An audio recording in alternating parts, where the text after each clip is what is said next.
दोस्तों, खामनाई की पत्नी मंसूरा जिनका नाम है, कहा जा रहा है कि वो जिंदा है। दोस्तों, कोई और सोर्स नहीं है, क्लियर बता रहा हूं ताकि आप कल को कोई और खबर आए तो कंफ्यूज ना हो। ईरानियन मीडिया पिछले 2 घंटे से ये दावा कर रहा है, सिर्फ ईरान का मीडिया, कोई वेस्टर्न मीडिया नहीं, कोई अमेरिकन मीडिया नहीं, कोई इजरायली मीडिया नहीं, कोई इंडियन मीडिया नहीं, सोर्स ईरानियन मीडिया है। ईरान का मीडिया दावा कर रहा है कि खामनाई की धर्मपत्नी जिंदा है। हाँ, इशारा यह किया गया है कि ऑब्वियसली वो घायल हैं, लेकिन मंसूरा जिनका नाम है खामनाई की धर्मपत्नी, वो जिंदा है, ईरान का मीडिया कह रहा है। ईरानियन मीडिया ने खुद ये कंफर्म किया है दूसरी तरफ कि जो आयतुल्ला हैं मुज्तबा खामनाई, अब सुप्रीम लीडर जो हैं, वो घायल हैं लेकिन जिंदा हैं। लेकिन उनके एक कोमा में जाने की खबर, ठीक है, जो इंडियन मीडिया और खासकर व्हाट्सएप स्टेटस पे जो लोग लगा रहे हैं, ये फेक न्यूज़ है। मुज्तबा खामनाई ऑब्वियसली जब उनके घर पर भाई 30 बंकर ब्रस्टर मिसाइल दागी गई तो बहुत बेसिक और बहुत कॉमन सेंस है कि आदमी घायल तो होगा। कहा जा रहा है कि उनके पैरों में चोट आई है। फिलहाल इतनी चीज ईरान ने कंफर्म की है। हजरात, अमेरिका के अंदर अमेरिकी सेनेटर भड़के हुए हैं। ये जो आपकी स्क्रीन पर अमेरिकन सेनेटर है भाई, इसने वो बातें बोल दी है जो एक मुस्लिम देश भी नहीं बोल रहा है। भाई, इस व्यक्ति ने कहा कि डोनाल्ड ट्रंप ने इराक और अफगानिस्तान की जंग से कुछ नहीं सीखा। तुम कुछ भी हो, लेकिन किसी देश पर सीधा बम मारकर तुम हवा में रिजीम चेंज नहीं कर सकते। तुम्हें कैसा लग रहा है? अब शर्म आ रही है अब कि दुनिया देख रही है कि तुमने स्कूल पर बम मार दिया और बच्चों का कत्ल कर दिया। इससे पूरी दुनिया में अमेरिका की साख कितनी खराब हुई है, क्या तुम्हें इस बात का एहसास है? दोस्तों, ये अमेरिकन बंदा कह रहा है, सेनेटर कह रहा है, अमेरिकी सांसद कह रहा है, सोचिए। लेकिन रूबिका लियाकत ईरान की बच्चियों के नरसंहार का पूरी बेशर्मी से, पूरी नंगई से डिफेंड करती है। हजरात मोहतरम, जहां सारी दुनिया में ईरान के लिए लोग आवाज उठा रहे हैं और उठानी भी चाहिए। हजरात मोहतरम, आप लोगों से भी कहूंगा कि आप लोग भी ज्यादा से ज्यादा अलविदाई जुमे के बाद कुछ डे के लिए प्रदर्शन करें, बैतुल मुकद्दस के लिए, बैतुल मुकद्दस की आज़ादी के लिए प्रदर्शन करें। दोस्तों, ये बैतुल मुकद्दस की जो मुहिम है इंटरनेशनल कुछ डे, ये ईरान ने ही शुरू की थी। आज ईरान हर चीज में आगे आगे लड़ रहा है और प्रोपेगेंडिस्ट ईरान को सिर्फ इसलिए बदनाम कर रहे हैं क्योंकि वो एक शिया ममालिक है। और हमारी सबसे बड़ी कमजोरी यही है कि हमारे बीच के ही मुसलमान अमेरिका और इजराइल के एजेंडे को आगे बढ़ाते हुए शिया सुन्नी करते हैं। हमारे बीच में अगर कोई भी ऐसा शख्स शिया सुन्नी करता हुआ आज के दौर में नजर आ रहा है, यकीनन वो इजराइल और अमेरिका के प्रोपेगेंडे को आगे बढ़ा रहा है। तो समझदार बनिए, सावधान रहिए और सतर्क रहिए। हज़रात मोहतरम, हर जगह से आवाज उठ रही है, आपको भी आवाज इसी तरह से उठानी चाहिए। मस्जिद हैदरी हॉल, जी हाँ, जिसे हैदरी मस्जिद भी कहते हैं, राजधानी दिल्ली से ये फुटेज है। हजरात, बीती रात शब कद्र थी, सवाबों की और दुआओं की रात थी। ये कितना खूबसूरत मंजर है कि भारत के मुसलमानों ने बेहतरीन तरीके से अपने आमाल और अपनी इबादत में ईरान के लिए दुआ की। दोस्तों, यहाँ बच्चे, बूढ़े, नौजवान बहुत ही ताकत के साथ, मोहब्बत के साथ और इमोशन के साथ ईरान के साथ खड़े नजर आए। इस फ्रेम के अंदर एक छोटा बच्चा हो या बुजुर्ग हो, उसे अपने ईरान के बारे में हर चीज पता है। सबको पता है कि अमेरिका ने ईरान के साथ क्या किया और सबको आज पता चल चुका है कि हमें ईरान के साथ खड़े रहना है। ये राजधानी दिल्ली से आवाज बार बार उठ रही है। हैदरी मस्जिद से बार बार ऐसे विजुअल्स आ रहे हैं जो दुनिया को संदेश दे रहे हैं कि आपको भी खुलकर हर तरह से ईरान के लिए खड़े होना चाहिए, क्योंकि ये शिया सुन्नी, हिंदू मुस्लिम की लड़ाई नहीं है, ये है इंसानियत और हैवानियत के बीच लड़ाई। इसीलिए अगर आप देखेंगे तो हमारा हिंदू समुदाय भी ईरान के साथ खड़ा है। अंधभक्तों को हिंदुओं में मत गिनिएगा, क्योंकि कहकर तो हमारे प्रधानमंत्री, पूर्व प्रधानमंत्री अटल बिहारी वाजपेयी भी गए कि यहूदियों को अरब की जमीन छोड़ना होगा और इनकी दादागिरी नहीं चलेगी। तो दोस्तों, अंधभक्त तो खुद अपने वालों के नहीं है, तो उनका यहाँ जिक्र करना बेकार है। लिहाजा आज सारी दुनिया जो हक पसंद है वो ईरान के साथ है, जो जालिम के साथ है वो या तो उसका एप्स्टीन फाइल में नाम है या फिर उसका मिजाज जालिम है। हजरात, तेल का डंडा ऐसा चला, तेल का ऐसा प्रेशर डला कि मोदी जी को एहसास हुआ कि अब मेरा तेल ना निकल जाए। खामनाई की शहादत पर एक ट्वीट नहीं किया, ईरान की स्कूल के बच्चों पर हमले हुए, नरसंहार हुआ, मोदी के मुंह से कुछ न निकला। लेकिन जैसे ही खामनाई के प्लान के अंडर मोदी सरकार भी पिटी और यहां भी तेल और गैस की कमी हुई, तब सरकार को लगा कि खामनाई की ताकत क्या है। चुप रहकर हिंदुओं को खुश करने के लिए खामोशी से बैठा नहीं जा सकता। तो दोस्तों, मोदी जी ने तुरंत फोन उठाया और लगा दिया पेजेश्कियान को फोन, और फिर जानकारी उन्होंने खुद दी है कि मैंने ईरान के प्रेसिडेंट मसूद पेजेश्कियान से डिस्कस किया है, जो इलाके में सीरियस सिचुएशन हो रहा है और बहुत चिंता व्यक्त की है मैंने, जो टेंशन हो रही है और जो आपके सिविलियंस मारे गए हैं और जो ईरान का इंफ्रास्ट्रक्चर बर्बाद हो रहा है। सेफ्टी और सिक्योरिटी पर बात की है, जो वहां इंडियन है उनकी, और यहां तक कि जो आम लोग हैं उनकी जिंदगी के बारे में मैंने उनसे बात की है और भारत की प्रायोरिटी टॉप पर रखी है। आखिर में लाइन लिखी उन्होंने कि हम कमिटेड हैं शांति के लिए, बातचीत के जरिए मामला हल करवाने के लिए। हजरात, ये तो अंधभक्तों के मुंह पर मोदी जी ने पेशाब कर दिया, या यूं कहूं कि ऊपर थूका था, मुंह पे ही आ गया मोदी जी के। अभी तो हिंदुओं को खुश कर रहे थे, अपनी पार्टी के संबंधित लोगों को खुश कर रहे थे। देखा जलवा, 56 इंच की छाती, बच्चों के नरसंहार पर नहीं बोलेगा, ट्रम्प कहीं नाराज ना हो जाए, ट्रम्प कहीं ये ना हो जाए। हजरात, ऊपर थूका था, मुंह पर आया है मोदी जी के चेहरे पर। अगर यही मोदी खामनाई की शहादत पर तुरंत एक दोस्त के नाते दुख व्यक्त कर देते, तो शायद ईरान भारत को सेफ पैसेज देता स्ट्रेट ऑफ हॉर्मुज में। पिट पिट कर इस आदमी ने जब चारों तरफ से पिट लिया, कोई ऑप्शन नजर नहीं आया, बेइज्जती हो गई।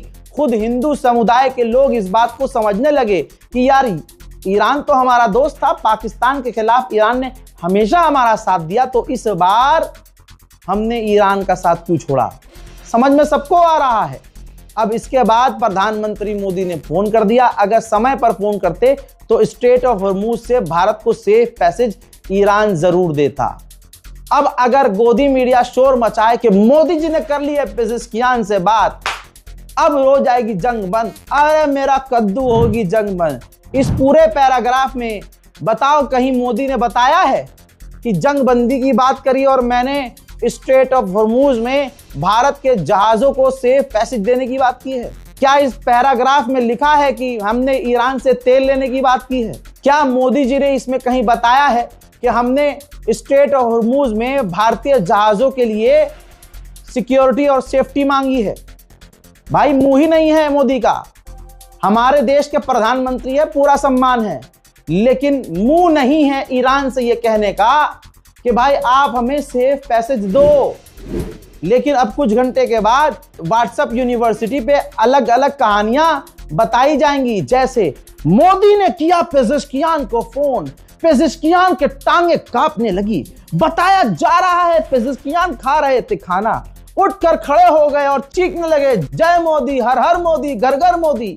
उसके बाद उन्होंने, पेजेश्कियान ने कांपती हुई आवाज से मोदी से की बात, और मोदी जी ने दो टूक में कह दिया, जंग खत्म करो यार, वरना अंधभक्तों की सेना तुम्हारे ऊपर छोड़ देंगे यार। इसके बाद पेजेश्कियान का दिल लरज गया कि ये कौन है, super power Modi, iron man Modi, कि जिसके आगे, जो अमेरिका के आगे ना झुका, जो इजराइल और अरब के आगे ना झुका, उस पेजेश्कियान को मोदी के आगे झुकना पड़ा। भाई, गोदी मीडिया कुछ भी कह सकता है, सुबह का इंतजार करो, जैसे ही ये एंकराइन सज धज के मेकअप लीपा पोती करके इतनी मोटी पुट्टी चढ़ा के जहर उगलने आएंगी, आप देखिएगा ऊपर से पीछे तक का जोर लगाकर मोदी को खुश करने के लिए नई नई बातें गाएंगी और फिर ये भारत को और फंसा देंगी। पूरी दुनिया में गोदी मीडिया की वजह से, इनकी गंदी लाइनों की वजह से ईरान और चिढ़ जाएगा। लिख के ले लो, एडवांस बता रहा हूं। और मोदी जी चारों तरफ से जलील होकर गए हैं। ये रिपोर्ट देखिए, जहां मोदी को जलील करता है अमेरिका, इस दौरान एक बार फिर से मोदी को जलील किया है, भारत को अपमानित किया है। अनुचित व्यापार व्यवहार, अनफेयर ट्रेड प्रैक्टिस की लिस्ट में भारत को डाल दिया और भारत के साथ 16 और देश डाले गए हैं उसकी लिस्ट में। और जांच बिठा दी है अमेरिका ने कि ये 16 देश जिसमें भारत भी है, ये भाई गलत तरीके से ट्रेड कर रहे हैं, धोखा दे रहे हैं, मक्कारी कर रहे हैं। उस लिस्ट में हाल फिलहाल में अभी कल ही अमेरिका ने भारत को डाला है। मोदी अमेरिका के कहने पर, ट्रंप के कहने पर जंग रोक देते हैं। मोदी अमेरिका के कहने पर अपने पुराने दोस्त रूस को धोखा देते हैं। मोदी डोनाल्ड ट्रंप के कहने पर ईरान से दूर हो जाते हैं और आखिर में डोनाल्ड ट्रंप फिर से मोदी जी के मुंह पर थूक देता है। अब जांच बिठा दी है। जब मोदी जी ने देखा कि यार ये तो साला हर जगह से हमें जलील कर रहा है, तब जाकर ये ईरान को, पेजेश्कियान को, राष्ट्रपति को फोन किए हैं। ऐसे फोन नहीं किया। और भाई साहब, भारत के अंदर जो गैस की कमी हो रही है और भी बहुत सारी किल्लत आने वाली है, तो ये पोंगा बाबा कहां है जो पर्चा खोल के बैठता है? ये देश का सबसे बड़ा गद्दार है। ये देश का सबसे बड़ा गद्दार है। क्यों? क्योंकि जब इस पोंगे को सब पता है, इस कौवे जैसे आवाज के पोंगे बाबा को सब पता है देश में गैस की किल्लत होने वाली है, तो इसने बताया क्यों नहीं? अगर इसको पता है तो मैं मोदी से कहूंगा कि प्रधानमंत्री जी जांच करवाएं। अगर इसको पता है तो इसने अपने पूरे खदान सिलेंडर से भर दिए होंगे, ब्लैक में बेच रहा होगा ये। जब इसको पता है तो इसने अपने पूरे खानदान में सिलेंडर भरवा दिए होंगे पहले से ही।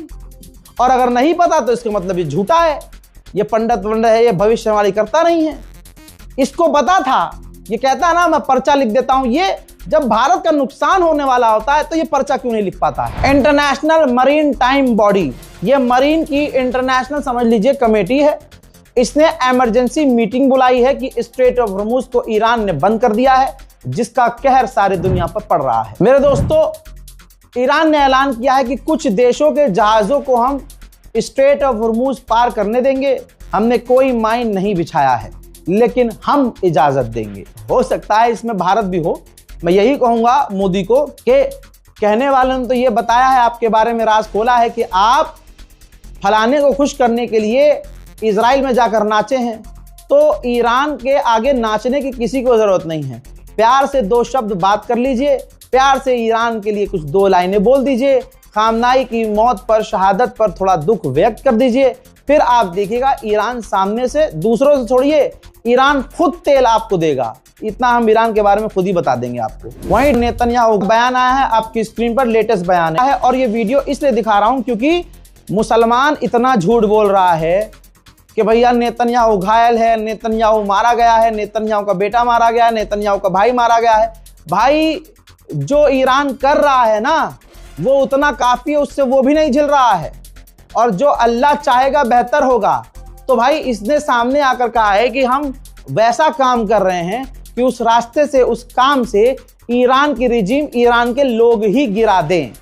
समझ रहे हैं आप? अभी भी रिजीम को गिराने का ख्वाब नेतन्याहू देख रहा है। बौखलाहट है नेतन्याहू के अंदर कि नए जो सुप्रीम लीडर हैं वो अपना चेहरा क्यों नहीं दिखा रहे हैं। इसने कहा है नए सुप्रीम लीडर के बारे में कि जो आया, पुराना जो तानाशाह था उसको हमने खत्म कर दिया है, जो नया वाला आया है वो IRGC का पपेट है और वो डर के मारे सामने भी नहीं आ रहा है। उधर इसी वीडियो में नेतन्याहू ने एक्सेप्ट किया है कि हम अपोजिशन, ईरान के अपोजिशन के लोगों को हथियार दे रहे हैं। मेरे दोस्तों, बहुत सारे मुसलमान आपको ऐसा दिखेंगे जो इजराइल के एजेंडों को आगे चला रहे हैं कि भाई ये देखो, ये शिया, इसकी बात मत सुनो, ये ईमान खराब कर रहा है। भाई ये देखो, ये सुन्नी क्रिएटर है, इसकी बात मत सुनो, ये ईमान खराब कर रहा है। मैं तो अपनी बात बता रहा हूं। आज तक मैंने किसी कम्युनिटी को प्रमोट नहीं किया कि मैं सुन्नियत को प्रमोट करूं, मैं शीयत को प्रमोट करूं, मैं अहले हदीस को प्रमोट करूं, मैं वहाबिज्म को प्रमोट करूं या मैं किसी और को। मैं, जो मेरे सब्सक्राइबर हैं वो और उनका दिल जानता है कि मैंने आज तक अपने नाम में सरनेम भी नहीं लगाया कि कोई जज ना करे। मैं मुसलमान हूं, ला इलाहा इल्लल्लाह मुहम्मदुर रसूलुल्लाह। आज इस्लाम का एक परचम होना चाहिए और सारी उम्मत उस परचम के नीचे होनी चाहिए। आपके अंदर, आपके घर के अंदर, आपके मजहब और ग्रुप के अंदर क्या चल रहा है, आई डोंट केयर। मुझे इतना पता है, मेरी कुरान आसमानी है, मेरा परवरदिगार एक है, वहदहुल्ला शरीफ है, हम सब अल्लाह के मानने वाले हैं, एक के आगे सर झुकाने वाले हैं, हम सब प्यारे पैगंबर सल्लल्लाहु अलैहि वसल्लम के दीवाने आशिक और उनकी उम्मत से हैं। अब इसके बाद आप किसी को पहला मानो, किसी को चौथा मानो, किसी को तीसरा, वो पहले को तीसरा माने, वो तीसरे को चौथा माने, वो चौथे को पहला माने, आई डोंट केयर। मानना जरूरी है, मानना। यही बात खामनाई के बारे में कही जाती है कि जनाब खामनाई ने, शहीद खामनाई ने अम्मा आयशा का अपमान किया, लेकिन कहीं भी रिकॉर्ड में ऐसा नहीं रहा। वो आदमी शहीद हो गया और कहता रहा कि सारी उम्मत एक है, शिया सुन्नी भाई भाई हैं, अहले सुन्नत। वो शिया होके कह रहे हैं, उनसे कट्टर कौन हो सकता है। उन्होंने कहा कि अहले सुन्नत हमारे दिलो जान हैं। वाजिब है वो शियाओं पर कि अहले सुन्नत को अपना बड़ा भाई माने, अपने दिलो जान माने। तो हमेशा से जब ये पैगाम दिया सबको एक होने की, तो अब इसके बीच में अगर कोई सुन्नी हो या शिया हो या देवबंदी हो या बरेलवी हो या किसी के हाथ पर बैत किया हुआ नया चल रहा है ना, कोई भी हो, अगर वो शिया और सुन्नी दो सगे भाइयों को अलग करने की बात कर रहा है ना, तो वो इजराइल का एजेंट है, जिसके वो बैत में है या उसका जिस मौलवी की बात सुनता है। इजराइल का लिंक निकाल लीजिएगा, वो मौलवी किसी और मौलवी से जुड़ा होगा, वो मौलवी किसी सीनियर मौलवी से जुड़ा होगा, और वो सीनियर मुल्ला जी जो इजराइल से उसका कनेक्शन होगा वो विदेश में रह रहा होगा। चैन बनाने रहा, समझ में आ जाएगा आपको, आराम से चैन बनाओ। इसलिए क्योंकि सबूत आ रहा है। ये देखिए, नेतन्याहू ने इस बयान में कहा है, अभी कुछ देर पहले कहा है कि शिया हो या सुन्नी, कट्टर है, कट्टर शिया कट्टर सुन्नी, ये पूरी दुनिया के लिए खतरा है। इनके लिए तालिबान खतरा नहीं है, तहरीक तालिबान खतरा नहीं है, ठीक है, इनके लिए अलकायदा खतरा नहीं है, इनके लिए ISIS खतरा नहीं है, इनके लिए खतरा शिया और सुन्नी जो पक्के कट्टर हैं वो खतरा है, क्योंकि वो ईमान के पक्के होंगे, इनकी बातों में आएंगे नहीं। तो इसी बात पर तुम उम्मत को खुदा का वास्ता है कि भाई एक हो जाओ। जो बहकी आड़ी टेढ़ी बात करे उसके गाल पर अपना पंजा चिपकाओ। हमारे बीच में अगर कोई शिया सुन्नी की बात करे तो अपने हाथ का जो डिजाइन है उसके गालों पर चिपकाओ। मैं आपको जाते जाते और सबूत देके जाता हूं। एप्स्टीन फाइल के अंदर ये सबूत है, देख लीजिए। साबित ये हुआ है, एप्स्टीन फाइल के अंदर कंफर्म हो रहा है कि ISIS और अलकायदा को इजराइल और अमेरिका ने फंड किया है, पैसा दिया है, और रीजनल यानी इलाके में टेंशन पैदा करने के लिए, टेंशन पैदा कर, पढ़ लेना आराम से, अंग्रेजी आती है तो, या अपने मास्टर या घर के किसी पढ़े लिखे से पढ़वा लेना। इसीलिए इस फाइल को मैंने एक जगह रोक दिया, ना जूम कर रहा हूं ना जूम आउट कर रहा हूं, बस पढ़ लेना इसको आराम से, स्क्रीनशॉट ले लो। अमेरिका और इजराइल ने ISIS और अलकायदा को कौम के टुकड़े करने के लिए और लोगों को बांटने के लिए, मिडिल ईस्ट में दंगा करने के लिए अच्छा खासा फंड किया है। अब आते हैं खबर पर। नेतन्याहू ने कहा है कि हमने उनके टॉप, ईरान के टॉप न्यूक्लियर वैज्ञानिक को भी मार दिया है, और बिल्कुल मार दिया होगा क्योंकि ईरान के अंदर मोसाद है, धोखे से मार दिया होगा। और नेतन्याहू ने कहा कि अभी हम कोशिश कर रहे हैं कि उनकी रिजीम गिर जाए, और ये उनके यानी ईरानियों से कहा ये तुम्हारे हाथ में है, जब तुम चाहोगे रिजीम गिरा सकोगे। हजरात, फिलहाल के इस अपडेट में इतना ही। इस रिपोर्ट को शेयर कीजिएगा, दुआओं में याद रखिएगा। जय हिंद।